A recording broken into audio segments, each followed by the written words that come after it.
Hello प्यारे बच्चों, मैं प्रधानाध्यापक प्राथमिक विद्यालय रक्षाकोल। बच्चों, आज हम लोग सीखेंगे पदार्थ की संरचना एवं प्रकृति। ये कक्षा 7 के विज्ञान विषय के चैप्टर 3 में है। इसमें हम लोग जानेंगे पदार्थ की संरचना और उसकी प्रकृति के बारे में। तो आइए शुरू करते हैं। इसकी विषय वस्तु इसमें जो आज हम लोग सीखेंगे वह है पदार्थ के निर्माण की मौलिक इकाई, अणु और परमाणु क्या होते हैं, पदार्थ की आणविक संरचना कैसी होती है, अंतरा आणविक आकर्षण बल कैसे कार्य करते हैं, पदार्थ की अवस्थाएं, अम्ल, क्षार और लवण, उनकी प्रकृति क्या होती है। तो शुरू करते हैं पदार्थ के निर्माण की मौलिक इकाई से। बच्चों, पदार्थ के निर्माण की मौलिक इकाई अर्थात पदार्थ होता क्या है। तो आइए जानते हैं पदार्थ क्या है। बच्चों, हमारे चारों तरफ जो कुछ दिखाई देता है, जैसे कुर्सी, चटाई, मेज पे रखे प्लेट, गुलदस्ता, छाता, इसी प्रकार बच्चों हमें अपने चारों तरफ जो भी वस्तु दिखाई देती है वह किसी न किसी पदार्थ से ही मिलकर बनी होती है। जैसे हम मकान को ले लेते हैं। मकान बच्चों एक बहुत बड़ी इकाई होती है, लेकिन ये किस चीज़ से बनी होती है इसके बारे में जानें तो पता चलता है यह बना होता है सीमेंट, ईंट, कंक्रीट, छड़, बालू, मोरंग इत्यादि से। तो बच्चों हम लोग इसमें से छोटी इकाई ले लेते हैं ईंट। कह सकते हैं एक भवन ईंटों से मिलकर के बना हुआ होता है, अर्थात भवन की जो मूलभूत इकाई है वह ईंट है। इसी प्रकार बच्चों हमारे चारों तरफ जो भी पदार्थ होते हैं वह किसी न किसी मूलभूत इकाई से मिलकर के बने हुए होते हैं। हमारे चारों तरफ जो भी हमें दिखाई दे, महसूस करें हम, वह पदार्थ होते हैं। पदार्थ विश्व की प्रत्येक वस्तु जिसमें भार हो, जो स्थान घेरती हो, जिसे हम महसूस कर सकें, वह पदार्थ कहलाता है। पदार्थ बच्चों वह नहीं होता है जिसे हम छू सके, पदार्थ वह भी होता है जिसे हम लोग महसूस करते हों और स्थान घेरती हो। जैसे पानी और हवा, यह भी पदार्थ ही होते हैं। हवा को हम केवल महसूस कर सकते हैं, देख और छू नहीं सकते। तो हवा भी पदार्थ ही होता है, क्योंकि उसमें द्रव्यमान होता है और वह स्थान घेरता है। तो पदार्थ कितने प्रकार के होते हैं? पदार्थ 3 प्रकार के होते हैं, ठोस, द्रव और गैस। तो बच्चों हमने सीख लिया पदार्थ क्या होता है, अर्थात पदार्थ क्या है। अब हम लोग सीखेंगे पदार्थ के निर्माण की मौलिक इकाई, अर्थात पदार्थ किस चीज़ से मिलकर बना होता है। बच्चों, पदार्थ अनेक छोटे छोटे कणों से मिलकर के बने होते हैं, जिसे हम अपनी आँखों से नहीं देख पाते। उसे हम परमाणु और अणु कहते हैं। अर्थात बच्चों ढेर सारे परमाणु और अणु मिलकर के पदार्थ का निर्माण करते हैं। इस तरह से बच्चों हम लोग कह सकते हैं पदार्थ के निर्माण की मौलिक इकाई होती है परमाणु और अणु। बच्चों, परमाणु परमाणु किसी पदार्थ का वह सूक्ष्मतम कण है जो स्वतंत्र अवस्था में नहीं रह सकता। जैसा कि आप लोग चित्र में देख पा रहे हैं परमाणु किस तरह होता है, परंतु बच्चों परमाणु कभी स्वतंत्र अवस्था में नहीं पाया जाता है। अणु बच्चों, अणु को किसी पदार्थ के उस सूक्ष्मतम कण के रूप में परिभाषित कर सकते हैं जो स्वतंत्र रूप से पाया जाता है और उस पदार्थ के सभी गुणधर्म को प्रदर्शित करता है। जैसा कि आप लोग चित्र में देख पा रहे हैं, अणु स्वतंत्र अवस्था में रह रहा है। अणु एक से अधिक परमाणुओं से मिलकर के बना हुआ है। जैसा कि देख रहे हैं, दो हाइड्रोजन मिलकर के हीलियम अणु का निर्माण करते हैं, अर्थात एक से अधिक परमाणु मिलकर के अणु का निर्माण करते हैं। आइए अब सीखते हैं पदार्थ की आणविक संरचना। पदार्थ के कणों की व्यवस्था में अंतर उनके बीच लगने वाले बल के कारण होती है।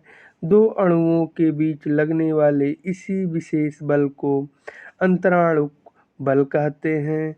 यह एक प्रकार का आकर्षण बल होता है जो अणुओं को आपस में बांधे रहता है।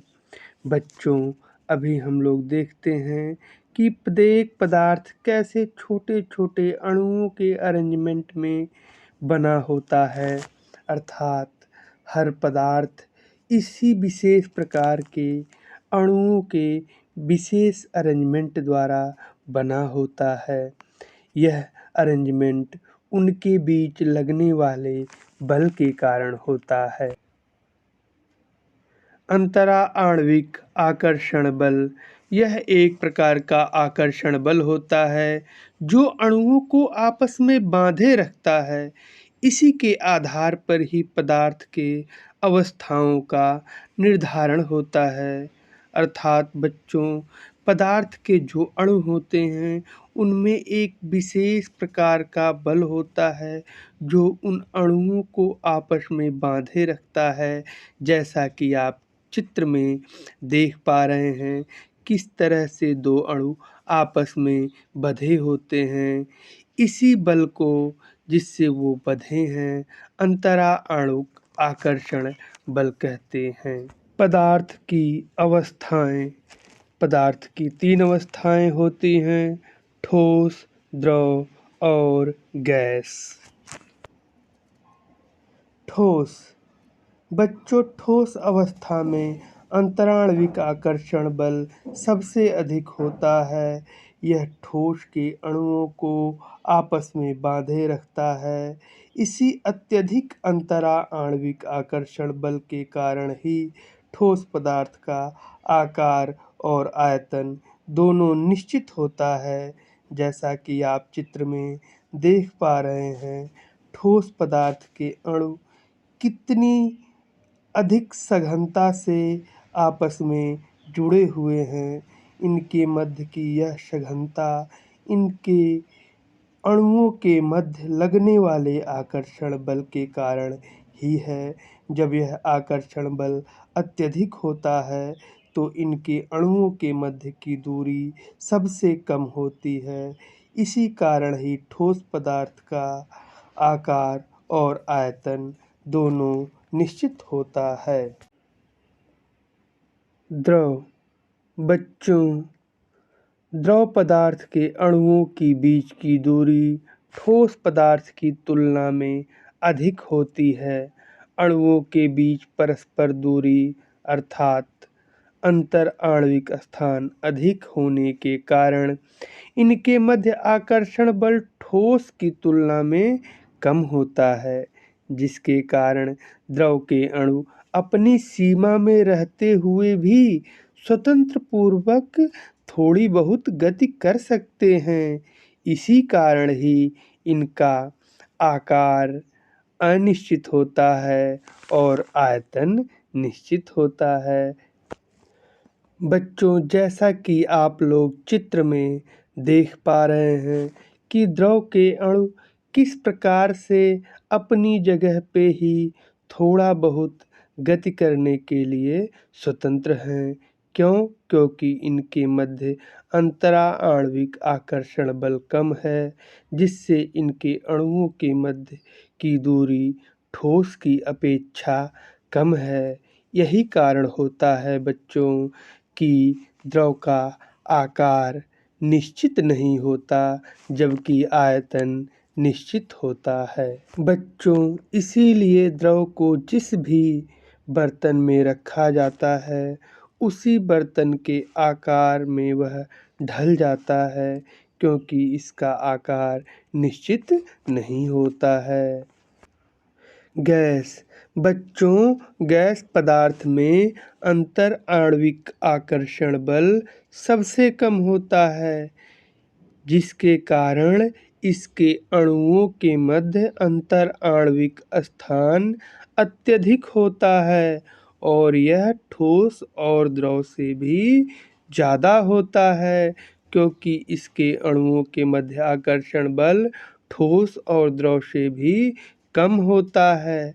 ये जो अंतराणविक आकर्षण बल कम होने के कारण अंतराणविक स्थान अत्यधिक होता है, जिससे गैस के अणु कहीं भी घूमने के लिए स्वतंत्र होते हैं।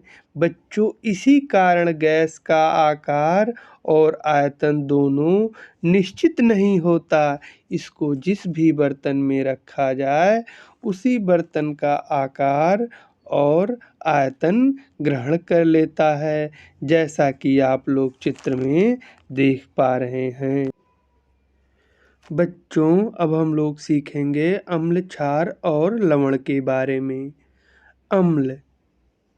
बच्चों, नींबू, सिरका, दही, इमली, कच्चा आम आदि का जो स्वाद होता है, वह खट्टा होता है। इनका यह खट्टापन इनमें उपस्थित एक विशेष यौगिक के कारण होता है, जो अम्ल कहलाता है। जो पदार्थ स्वाद में खट्टे होते हैं, अम्ल कहलाते हैं। जैसे नींबू, कच्चा आम, इमली, एप्पल विनेगर अर्थात एप्पल का, सेब का सिरका। बच्चों, नीले लिटमस पत्र को यदि अम्ल में डाला जाता है, तो उसका रंग लाल हो जाता है। इस प्रकार हम अम्ल की पहचान करते हैं। क्षार। बच्चों, खाने के सोडे के विलयन को यदि अपनी अंगुलियों के बीच रगड़ें तो साबुन जैसा चिकना लगता है। तो ऐसे पदार्थ जो स्पर्श करने पर साबुन जैसे लगते हैं, भस्म, क्षार या बेस कहलाते हैं। जैसे NaOH, चूने का पानी, NH4OH, ये सभी क्षार हैं। सभी क्षार भस्म होते हैं, परंतु सभी भस्म क्षार नहीं होते हैं। बच्चों, यदि क्षार को लाल लिटमस पत्र पर डाला जाता है, तो उसका रंग नीला हो जाता है। इस प्रकार हम क्षार की पहचान करते हैं। अम्ल और क्षार की पहचान। बच्चों, अम्ल क्षार की पहचान करने के लिए जिसका प्रयोग करते हैं, वह सूचक कहलाता है। जनरली अम्ल और क्षार का पहचान करने के लिए लिटमस पेपर का प्रयोग किया जाता है। बच्चों, नीले लिटमस पेपर को यदि अम्ल में डुबो दिया जाए तो उसका रंग लाल, और यदि लाल लिटमस पत्र को क्षार के विलयन में डुबो दिया जाए तो उसका रंग नीला हो जाता है। इस प्रकार हम लोग अम्ल और क्षार की पहचान करते हैं। और जो ये लिटमस पत्र होता है, ये लाइकेन के पौधों से बनता है, जिससे अम्ल और क्षार की पहचान की जाती है।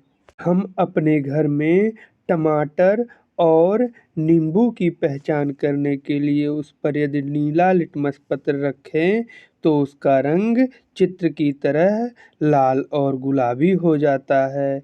इस प्रकार हम लोग घर में भी अम्ल की पहचान लिटमस पत्र की सहायता से कर सकते हैं। प्राकृतिक सूचक। बच्चों, गुड़हल के पुष्प की पंखुड़ियाँ भी सूचक के रूप में प्रयुक्त होती हैं। गुड़हल के पुष्प की पंखुड़ियाँ अम्लीय विलयन को गहरा गुलाबी और क्षारीय विलयन को हरा कर देती हैं। इसी प्रकार हल्दी का चूर्ण भी एक प्राकृतिक सूचक है जो क्षारीय विलयन को गहरा लाल कर देता है। इसी प्रकार हम लोग अपने घर में भी प्राकृतिक सूचक का प्रयोग कर सकते हैं। पीएच मान। बच्चों, जिस पदार्थ का पीएच मान 7 से कम वह अम्ल और जिसका 7 से अधिक वह क्षार होता है। जैसे हम लोग विभिन्न खाद्य पदार्थों का सेवन करते हैं, उनका भी पीएच मान होता है। जैसे चित्र में पीएच स्केल पर दिखाई देता है। जो स्वाद में खट्टे होते हैं उनका पीएच मान 7 से कम अर्थात अम्लीय प्रकृति, और जो स्वाद में क्षारीय होते हैं उनका पीएच मान 7 से अधिक होता है। अम्ल क्षार अभिक्रिया। बच्चों, अम्ल क्षार की अभिक्रिया उदासीनीकरण की अभिक्रिया भी कहलाती है, जिसमें अम्ल और क्षार आपस में अभिक्रिया करके लवण और पानी का निर्माण करते हैं। यही अभिक्रिया उदासीनीकरण की क्रिया कहलाती है। जैसा कि आप लोग चित्र में देख पा रहे हैं, HCl और NaOH मिलकर के NaCl लवण, H2O पानी इसका निर्माण करते हैं। यही उदासीनीकरण की अभिक्रिया है।